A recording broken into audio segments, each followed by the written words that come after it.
నేను చెప్తాను. కేంద్ర ప్రభుత్వం తాలూకా నివేదిక ప్రకారం ఇవాళ ఆంధ్ర రాష్ట్రం 22వ స్థానంలో ఉంది. దేంట్లో రెవెన్యూస్ లో జిఎస్టీ కానీ వసూలులో కానీ ఓన్ రెవెన్యూస్ లో 22వ స్థానంలో ఆంధ్రప్రదేశ్ ఉంది.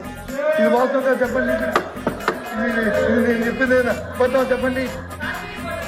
ఇదే కాదు కాగ్ రిపోర్ట్ అది ఎక్కడ ప్రింట్ అయిందో చూద్దాం. మీరేదో రెవెన్యూ తగ్గిపోయింది అని అన్నారు.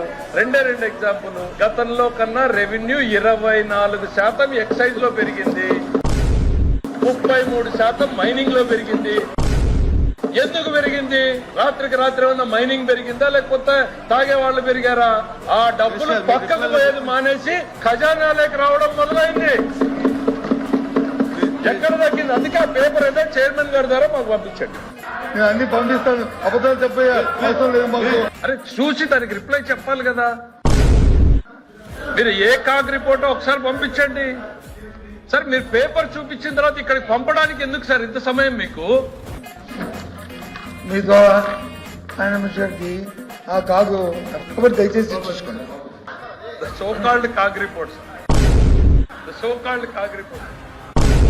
సిఏజీ ఆఫీస్ మొత్తం లింక్ ఇచ్చాము, మీరు చదువుకోండి అని. ప్రజలకు చూపించేదేమో ఇట్లా ఇట్లా ఇట్లా ఇట్లా ఊపి చూపించారు సార్ ఈ పేపర్. ఇది ఎవరు రెడీ చేశారు సార్? పాపం ఆ సాక్షి రిపోర్టర్ల మెడ మీద కత్తి పెడుతున్నారు సార్.